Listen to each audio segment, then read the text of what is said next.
Hey everybody. Oh, it's still pretty dark. There we go. Can actually see now. Um, it's Nathan again. Um, there's a lot of stuff going on. Today's September 5th. It's my birthday. 27 years old. So, yeah. I made it this far. Yay! uh, 27. Uh, I don't feel that much different than 26, honestly. But, you know, I'm sure I'll feel different when I'm 28. Maybe hurt a little more, and I don't know. I feel pretty good. 27. Um, I'm really blessed. I'm really, really blessed. So I have to give credit to God. Honestly, to Jesus for my life. I live a really great life. I live in a great country with a lot of really good people. Um, I have a great family. I love my family very much. We don't always get along, but no family does. But my family's great. I love my family, and yeah, I have a great life. So I'm very thankful. Um, yeah, 27. I didn't really do much. I didn't do anything crazy, but I got a chance to be with my parents and my family, and had family come over, and it was nice. It was really nice. So okay, kind of jumping right into the topic I want to talk about tonight. Uh, I want to talk about North Korea tonight, or this video. Um, the reason I want to talk about North Korea right now is because I feel like North Korea is the most dangerous issue that we Americans face right now. Um, and there's so much bull crap taking place in the media. There's so many people, so many lies. There's so many lies that are being told in the media right now about North Korea or about the situation. And ultimately, this really perpetuates fear in American citizens. Um,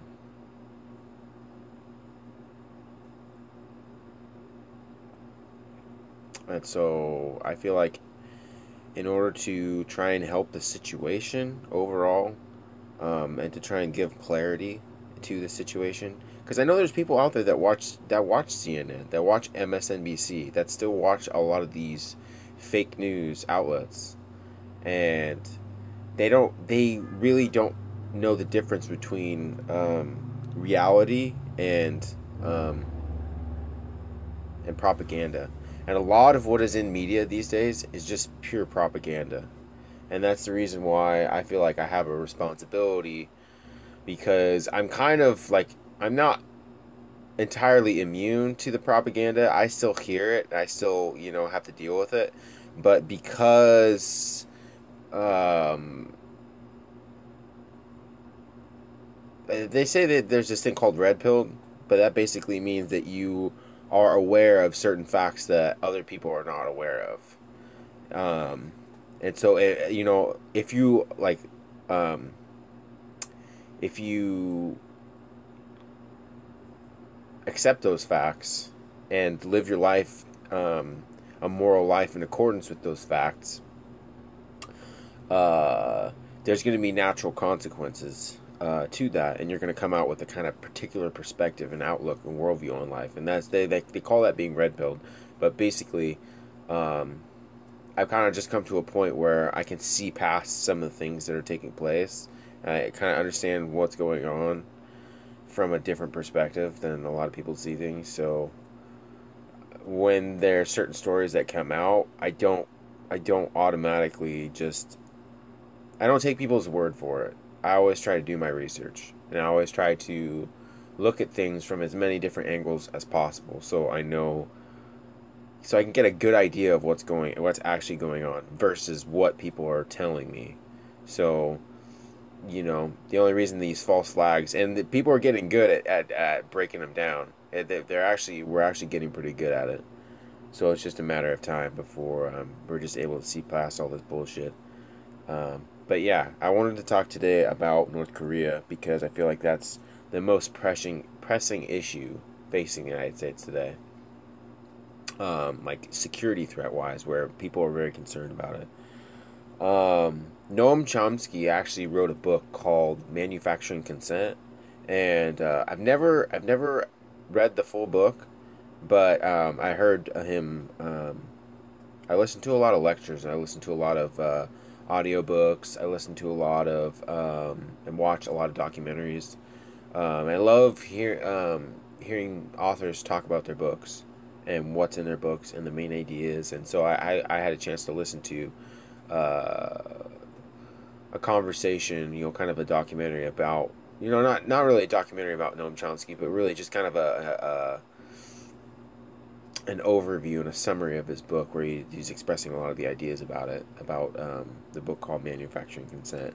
And really, the book is about how the United States, for a long time, has had a military, industrial, and intelligence uh,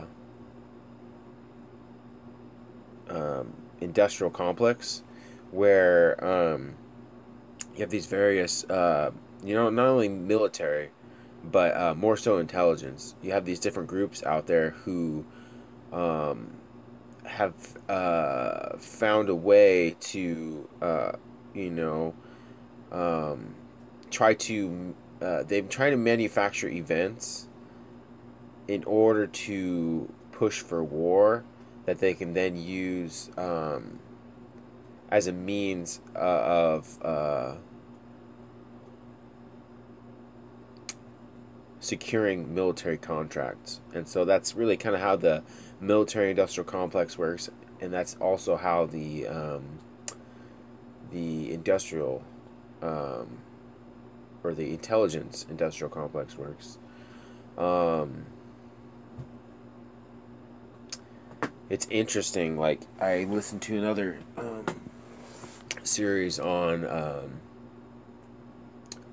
the intelligence industrial complex, and a lot of the people that are working in the three-letter agencies, some of them are good people, some of them aren't, and so really, um, there's a lot of people in the three-letter agencies that are not good guys, and there's a lot of them that some of them are. So, and it's really kind of what's going on is kind of just a game. Um, um, Between the two groups, because it's almost like a game where you got the cat and the mouse. The bad guys want to get the good guys out, and the good guys want to get the bad guys out. And so it's just a kind of a game that's being played right now behind the scenes, where you have different groups of people that are trying to out other groups of people in the three-letter agencies. Um, it's just a whole. There's just a whole lot of stuff going on. uh, there's just a lot of stuff going on. Like I could get into it more, but there's a lot of stuff going on. Let's just put it that way. You kind of have this politics is interesting. Politics is interesting. So yeah, you have these three-letter agencies. They have internal wars going on, where there are certain groups that are trying to take control over the agencies, and then you have certain groups trying to vie for particular presidential candidates, or certain groups trying to create essentially presidential candidates by manufacturing events that make certain people look better than others. And I don't want to drop any names, but it starts with an R and an S. Um, I think there's a big movement going on there. An R and an S. Who could it be? But anyways, I'm not gonna go into that. I wanted to start talking about North Korea. So anyways, Noam Chomsky writes this book called Manufacturing Consent, and really, what manufacturing consent is about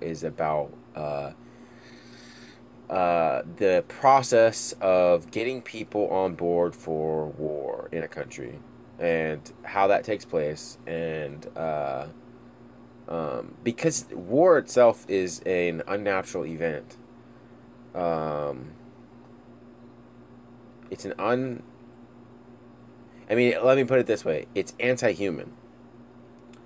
I had a conversation a while back where I asked somebody, or I told somebody, like, does it make? I asked somebody, does it make any sense, like in a comprehensive way, for humans to be killing other human beings?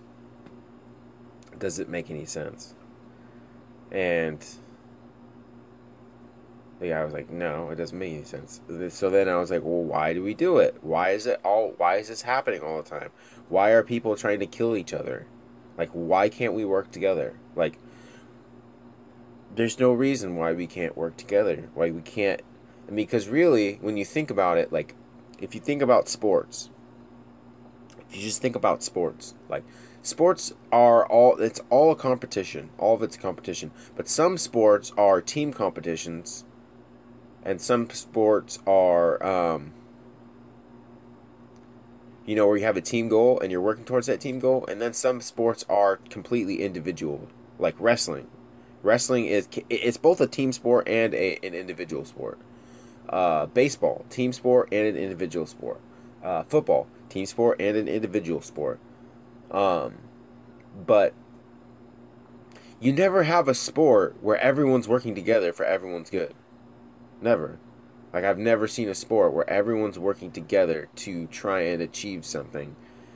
And I mean, honestly, there's so many different examples, and when you tell people this, it's such a revolutionary idea. Like, they never even think about it. Like, but me, when I think about it, when I think about a sport where everyone is essentially working for each other's benefit, or at least not opposing the other people, is track, where you have somebody carrying a baton and passing it off to another person that's carrying the baton and is running just as fast as they possibly can. There's no opposition taking place at all.